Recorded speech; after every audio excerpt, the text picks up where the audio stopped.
Welcome back.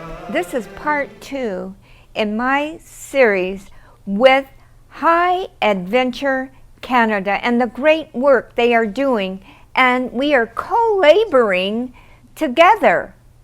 Now, with me today is Don McLaughlin. If you saw part 1, Don, we had just left Liberia. I can't believe you got sick over in Israel. I always was in such good health. What happened?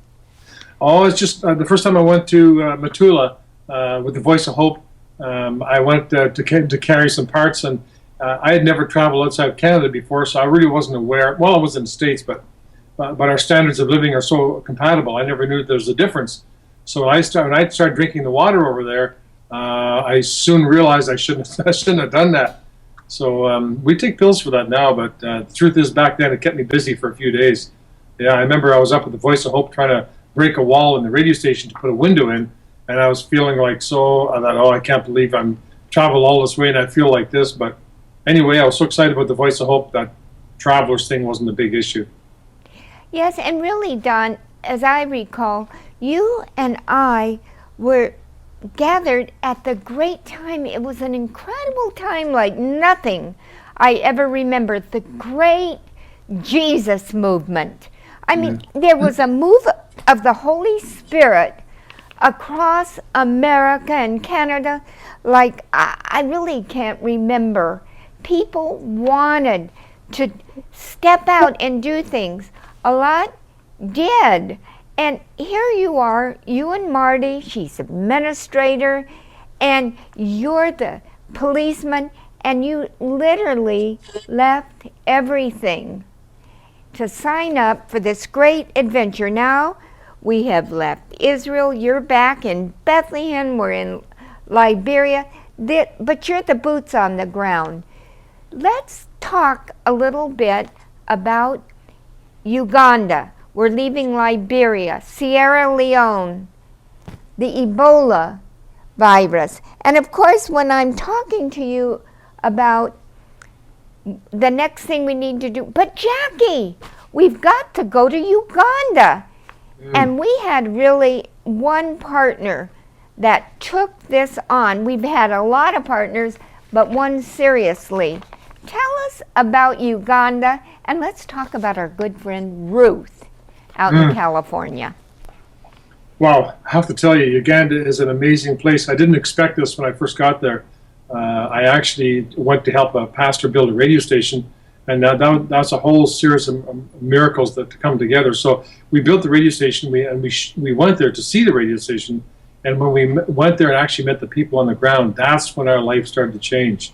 Because Marty and I got back home, and one morning in devotion, we were both kind of in tears, and not even sure why, but she said, "Well, can't we help them with something? They need everything." So, I mean, to shorten the story, really, God gave us Exodus 4:2, and that's when God spoke to Moses at the burning bush, and Moses was resisting God, and he said, "Well, what's that in your hand?" "Well, it's a stick." He threw it in the ground, became a snake. You know the story.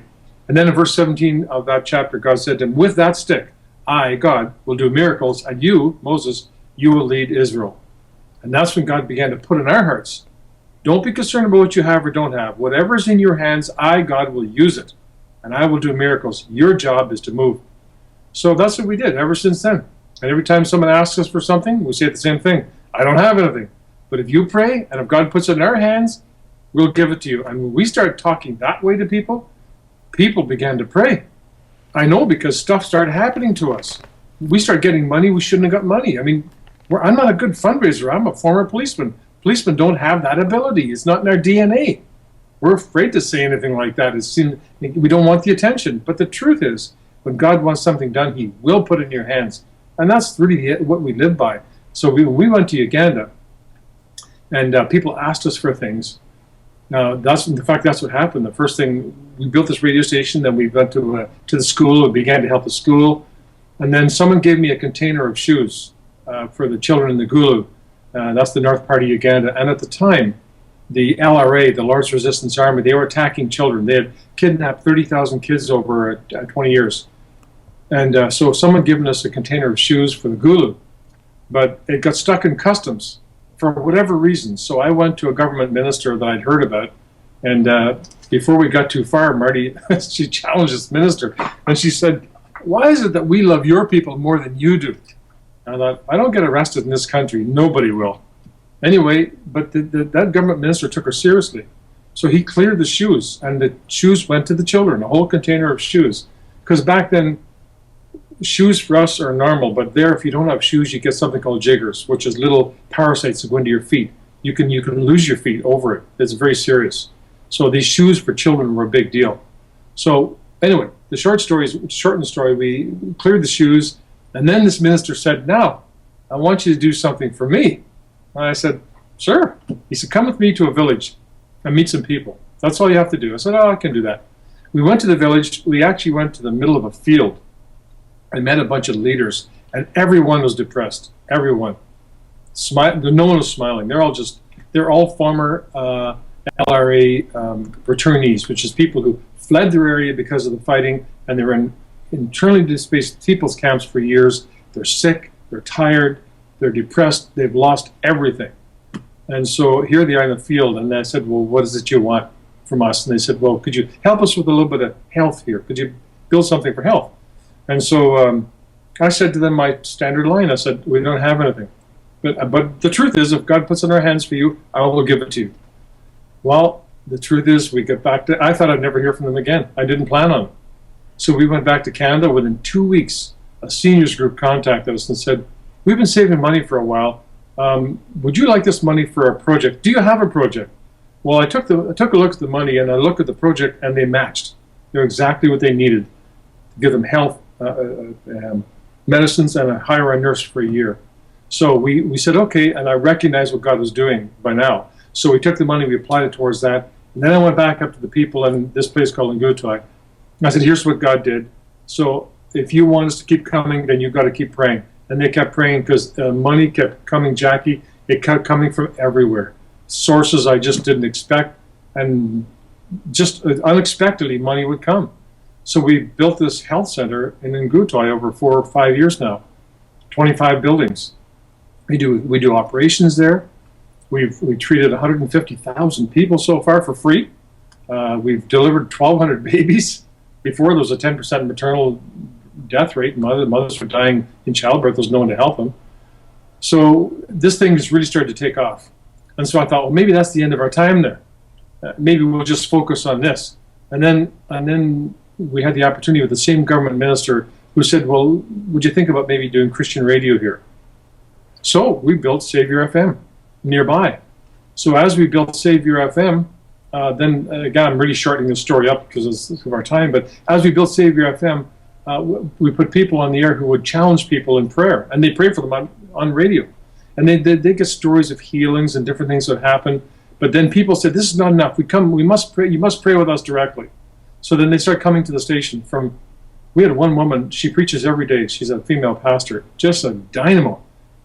The women would come for 20 miles to come just so she'd pray for them. So they would come and they would line up around the station in this hot, blazing sun. And we said, "This is too much. Sit under the solar panels nearby," because we built a solar panels for the station. "Sit under the solar panels and wait for prayer." Well, they sit but so many would sit there, they spill out the edges. And then they said, "This prayer isn't enough. We must start a church here." They started a Savior church under the solar panels. And so then I shared this vision with you, because they said, "Please, we need more help. We need a building for more people." So then I called you, and that's when you called your friend Ruth, and I believe possibly others, and you raised money to build a church. But as you're raising the money for a church of 200 people, they called us. They said, "There's so many people interested. Can you make it a bigger church?" So I went back to you again and said, "Can we increase it to 300 people inside?" And so by the grace of God and through the help of your good friends, especially like Ruth, we built this church for 300 people.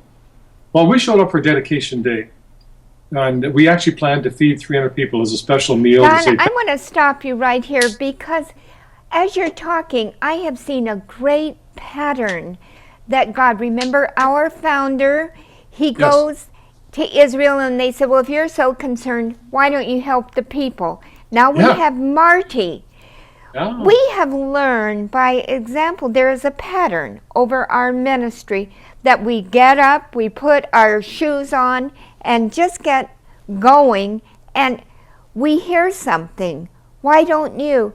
And then we say, well, if God helps us, neither of us really, you're better than I am, really explaining a vision, but if God's in it, we both know, then the money comes. So now, Marty says that to the people, you go back home, you have this amount, there's the check, and they explain the next need, and you just keep moving on it. But Donnie, here's what I want to touch on this. In the back of our mind, we remember words that we've been given.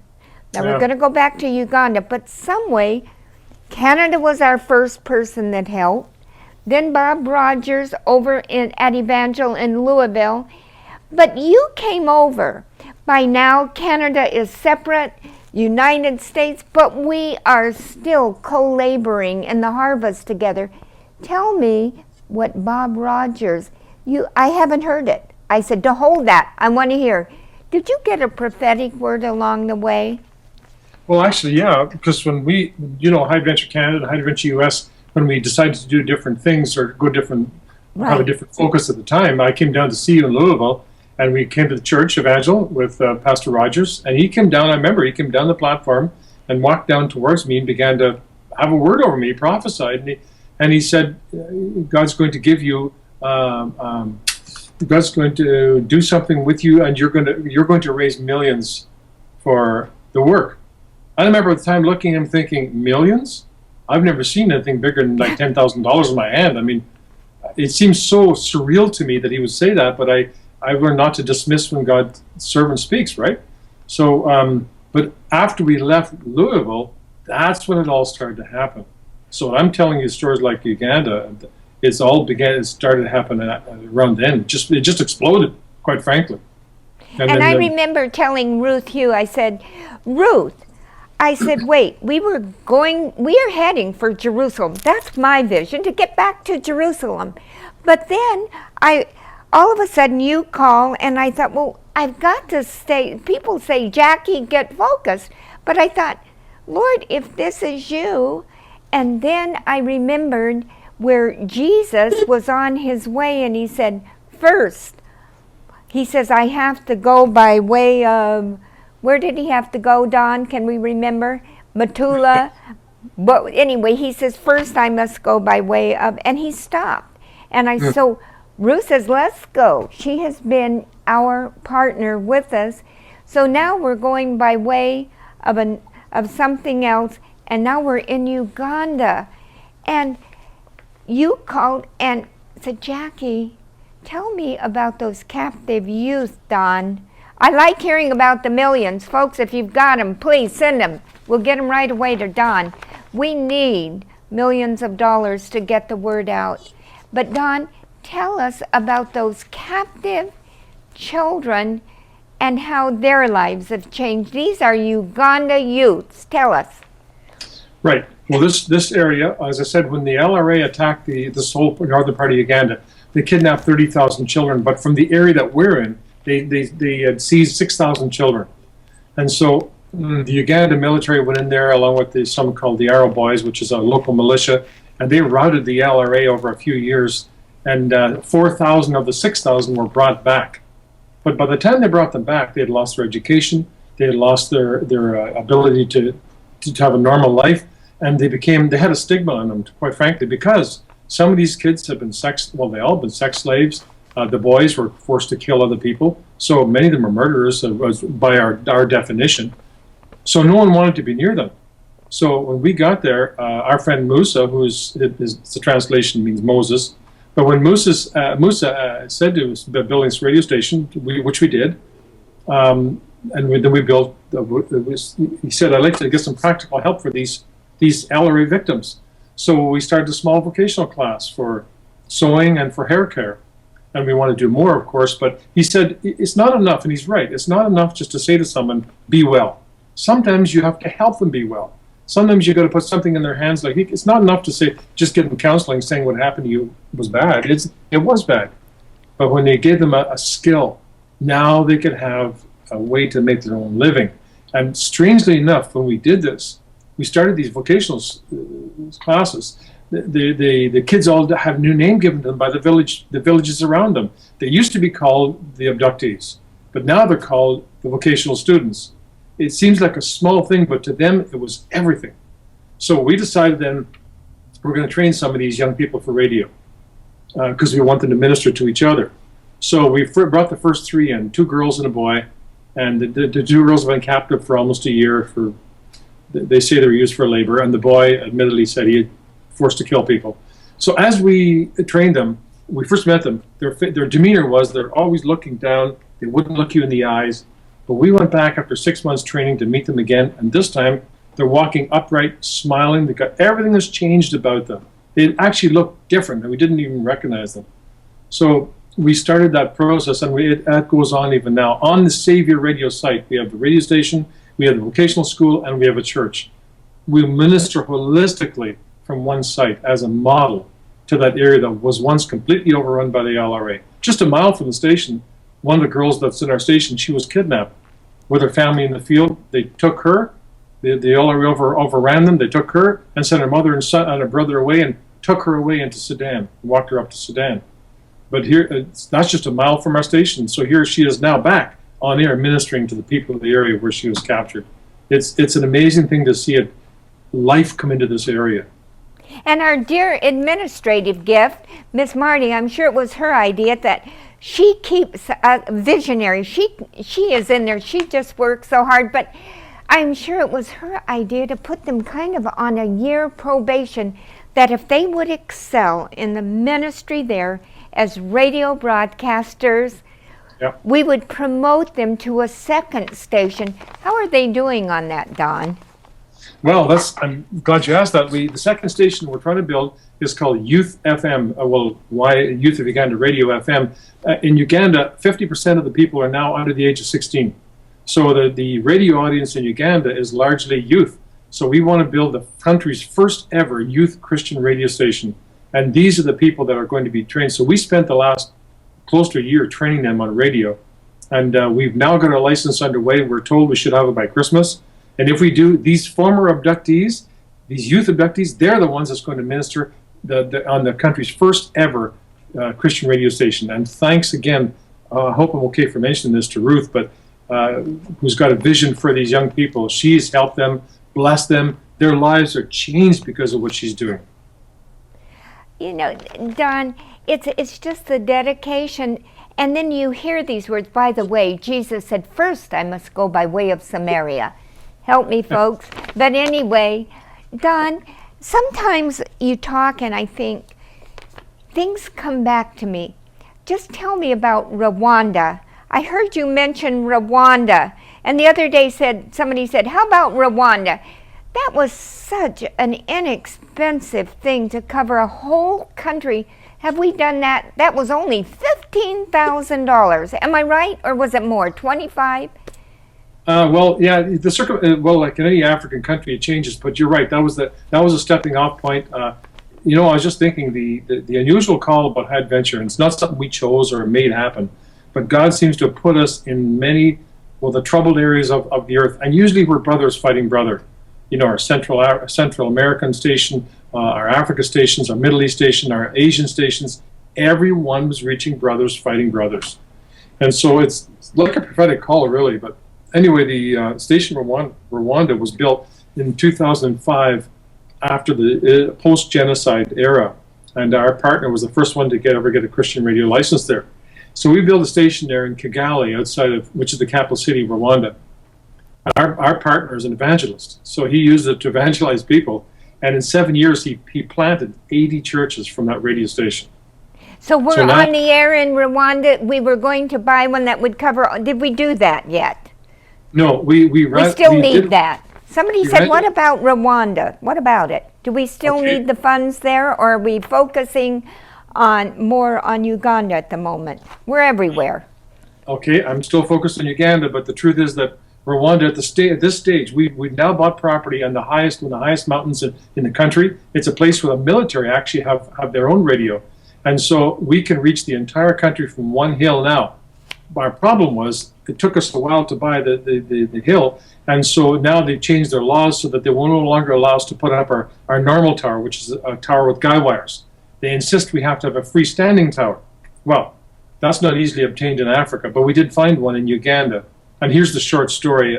I'm doing to do this to your listeners, but we've got $8,000 saved towards about a $20,000 project.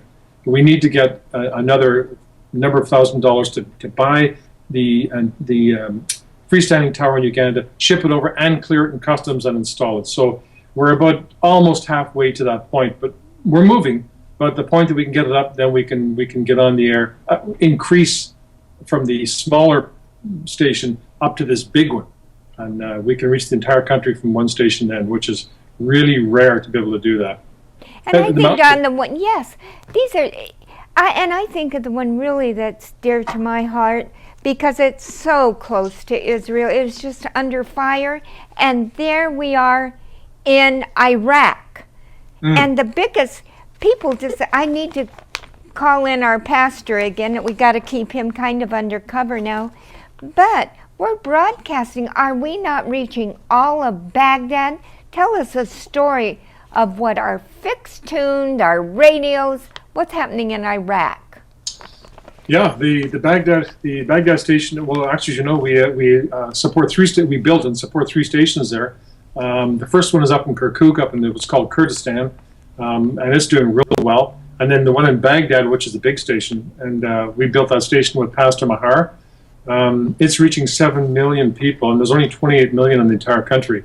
So there's a lot of people, dense population, densely populated area around Baghdad, and we're reaching there with up to 70 miles in a periphery. So he's doing really well. Even the place, I think it was called Fallujah, that was overrun by the ISIS at one point. He's even reaching there with the station. Then, of course, with the same partner, we've also built a station down in a place called Basra, which is the very south end of Iraq. Our next goal is going to be Mosul once ISIS finally gets shoved out of there. But with our partner, who's fearless, he's just, anyway, so we give him these fixed tune radios, and he gives them to people that love these because 80% of our listeners in Baghdad are Muslim. And the reason they listen to it is because Pastor Mahar, as a born-again Christian who's is an unavowed Baptist, but he preaches salvation and he preaches prayer. And they pray for 2 hours on Mondays, and the people call in like crazy looking for prayer. They've had thousands of letters, people asking for prayer. The station, they will listen to everything as long as you'll pray for them, and that's his key to Baghdad, quite frankly. People need prayer there. Everybody needs prayer there. And there's no electricity. I mean, a lot of things that we have Al McGuirl, good old Al. He invents so many things. He sees a need. We've parachuted in the fixed tune radio. All those things done, when you think about it, through the years, it's unbelievable. Well, you know, when Jesus in the book of Mark said that these greatest signs shall follow you, I'm starting to realize miracle living is normal Christian living. I think it is. It's afterwards you look back and go, "Oh, that was a miracle," but it's true. That's where when God sends us to preach the gospel in the middle of a war zone, you're going to need miracle support. You can't do that in your own strength. I know, and I think for people who are sitting out there and they're thinking, "Oh, I'm doing nothing," you just have to persevere and keep going. I don't know that at any time I never thought we're accomplishing much, and yet it is looking back. And I remember one time I am a Californian. Snow is a nightmare and ice. And I remember Margie and we were dragging into the office. Nobody else could make it in. This has happened several times to me because I don't understand snow. I just keep going. But I was thinking, and I can only tell you, a picture came to me in my mind, and it showed us going literally kind of crawling up towards heaven. And it was dark and it was cold, and it was all of a sudden I saw some of these people that I knew in my mind's eye standing. They knew. They would, come on, keep going. And we can touch lives, Don. People are waiting for us that we will never know, especially you and Marty. High Adventure Canada is remarkable. What the people love what you've done. Well, You're a hero.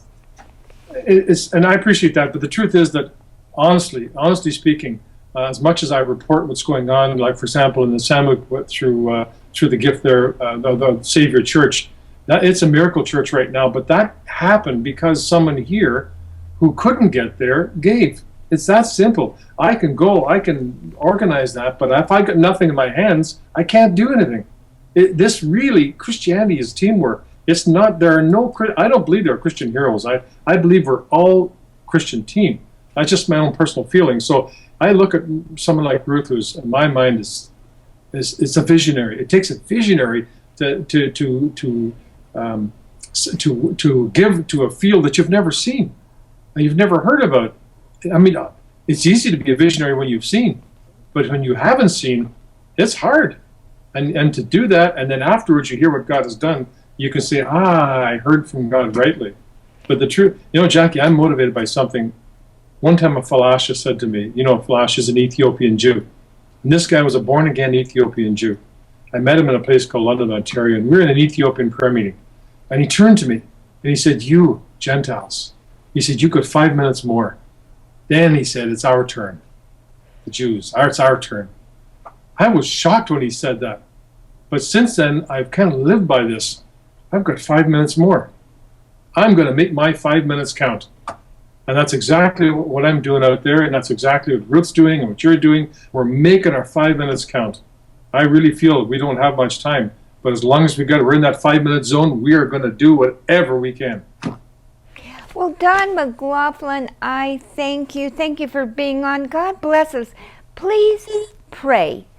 Pray for us. And you can say, well, what's in my hand? If you have something, we'll stand with you. We'll believe. But God has taken a former policeman. I won't even tell you about my background. It's unbelievable how the Lord has taken me from just really bad news, and the Lord can use those who need Him. Look, we have to go, but you're going to be hearing more from Don McLaughlin. Don't forget now, pray for the peace of Jerusalem.